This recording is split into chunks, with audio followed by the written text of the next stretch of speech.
Hi, I'm MorieArty. Lately I've been doing some artwork, but I usually don't like to work on a plain white background. So recently I've been working on a surface that looks more like cement. A few people have asked how I do that, so I'm going to show you how and try to keep it fast and cheap. Okay, so obviously the first thing you need is an actual canvas. I like to use these panels because they don't flex in the middle and they're cheap. I think I got a 5-pack for $8. I'm going to use this one I already made a mess out of, and I'm going to put a base coat of gray on it. You don't even have to do this. I just find that it keeps things even, and your actual texture coat doesn't have to be as thick. All this is for is covering up the white, keeping the first base coat even, so that you don't have to put the next ones on as thick. And I like to go over the edge just a little bit so it's easier to hang without a frame if you ever decide to do that. And I used to just buy a tube of black and a tube of white. You'll use those more often than gray.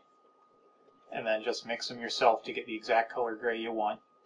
But I use a lot of gray and just got tired of mixing it. So I spent $4 on it. Again, you don't have to do the base coat like this. I do just because it means you won't have to do the texture coat as thick to hide all the white. So once you're satisfied, touch up a couple dark spots. Once you're satisfied, just set it down. Put your brush in some water.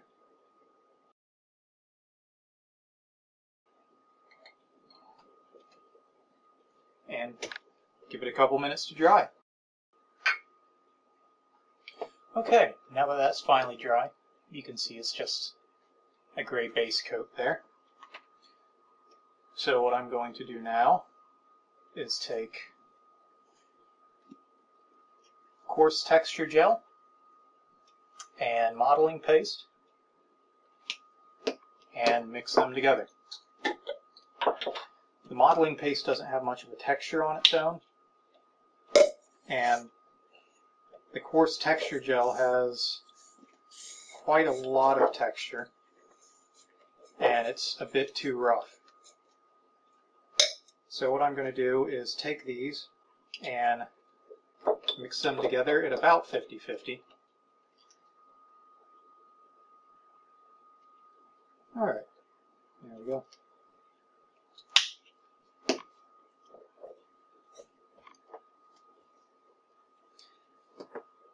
Now these are the store brand. If you're doing stuff where you're really going to see the medium, you might want to buy the stuff that's $30 a jar. But since it's a backdrop and we're adding color to it anyway, use the cheap stuff. Some of them get $30 a jar or so. These are about $4. And that's about a 50-50 mix of modeling paste and coarse texture gel. A little dab of black just to turn the whole thing gray.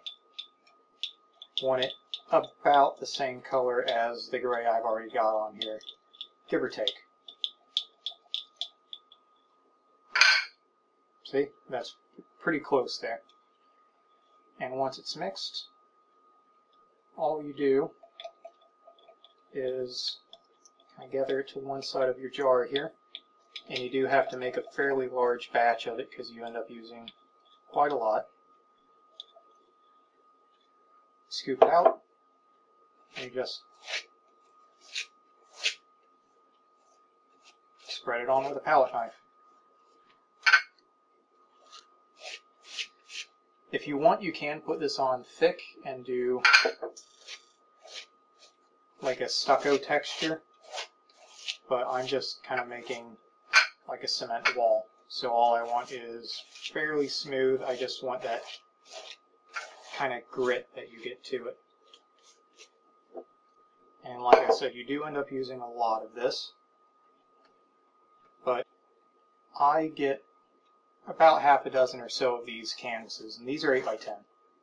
I get about half a dozen or so of these canvases out of a tube of the texture gel.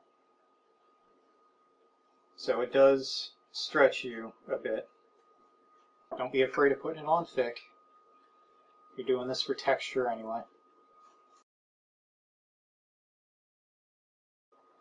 And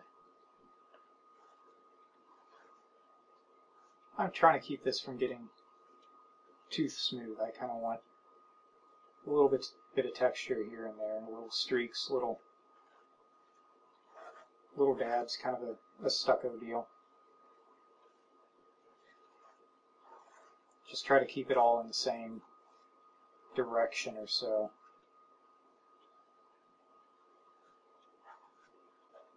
See, there we go. A little heavy on the texture, but if you want it smooth, I would have applied it with a paintbrush. And I'm going to call that good. And just put that in some water. Kind of rinse your hands off. It goes a lot easier while they're still wet. And give that another little while to dry. Alright, now this is dry enough to work with. It's still a little damp, but as long as it's firm and it's not sticking to you, you can work with it here. So next, what to do is a layer that's just a little darker.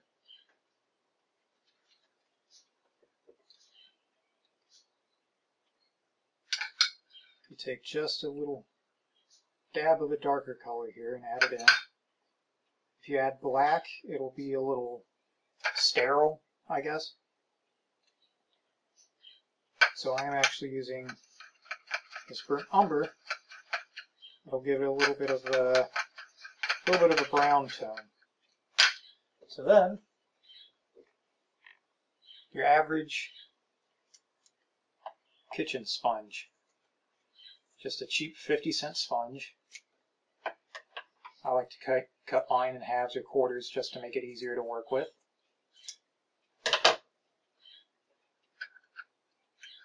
Take the new paint and you spread it on.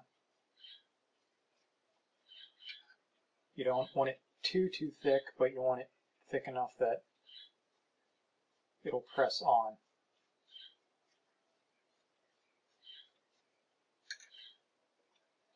And then you just dab it on like so.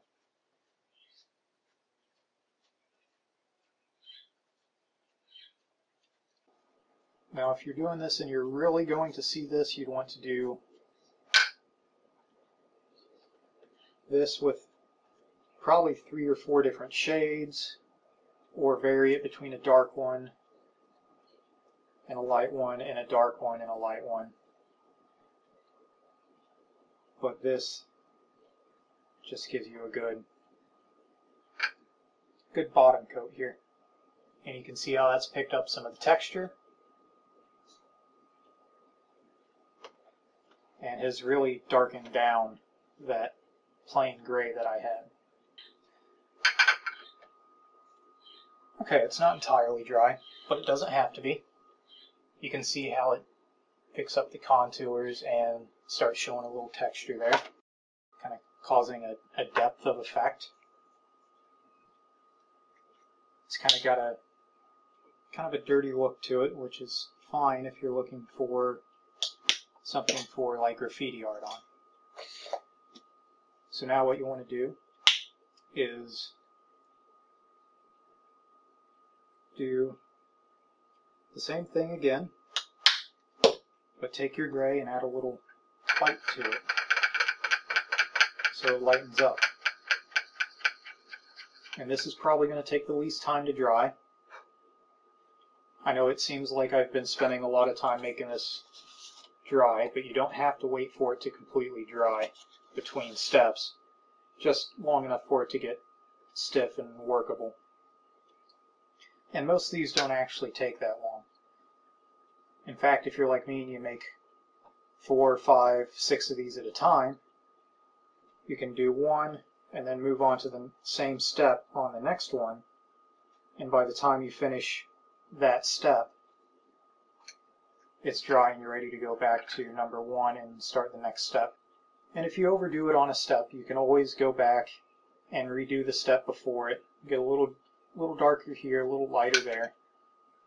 And you can layer this as many layers as you need to even it out. Or if you like the variation you have on it, but the darks are too dark and the lights are too light, you can actually take some of your base gray and thin it down until it's the consistency of, say, ink, and then just use a brush and wash the whole thing lightly with a really watered down paint, and it will even everything out a bit. And as you can see here, that lighter layer has really popped out, and that'll mellow down a little bit when you give it a few more minutes to dry out. Okay, so as you can see, it dried with the bright spots just a little too light. I'm going to go ahead and call that intentional so I can show you one way to fix that. Normally, if you're going for texture, you would just grab a little bit of your base gray, or maybe lighten it up just a little bit, not as light as this one came out. But for this purpose, I'll show you a quick way to even everything out and probably save you a step. This is just plain water, putting it in a little jar here, because I have one. They're cheap, they're nice to have. Take a little bit of your base gray, add it in there, maybe 50-50 or so. We want this about the consistency of like a thin ink. And then shake it up to mix. And put a little bit of that in your palette. See how that's really, really thin? It's really water consistency. And then you take just the whitest brush you've got. It's got to be something that'll hold a little liquid, and just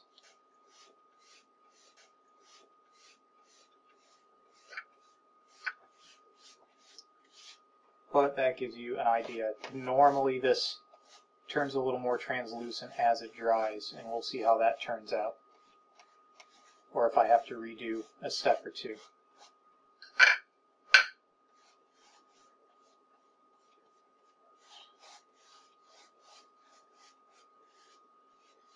All you do with this is just paint it on really thin. You don't want it to leave too much. You just want it to tone everything down a little bit. Okay, so see how that actually did smooth out the highs and lows a bit. I'm actually pretty happy with that, how that turned out. But it smoothed out some of the high highs I wanted. So I'm just going to mix up a little more of that really light gray and take that almost dry on the sponge and do just a really quick little speckling here for some variation.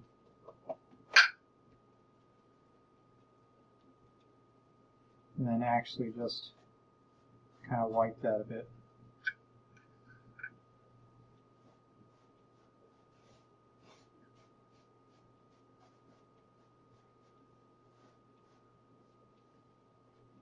There we go. As you can see, that just picks out the high points, lightens it up just a little bit, leaves the whole thing looking more or less like cement. And then just give that a few minutes to dry, and you're ready to paint, glue, what else have you on top of it. So that's finished. Good basis for whatever else you're working on. Graffiti style art, spray painting, just textural medium, that sort of stuff.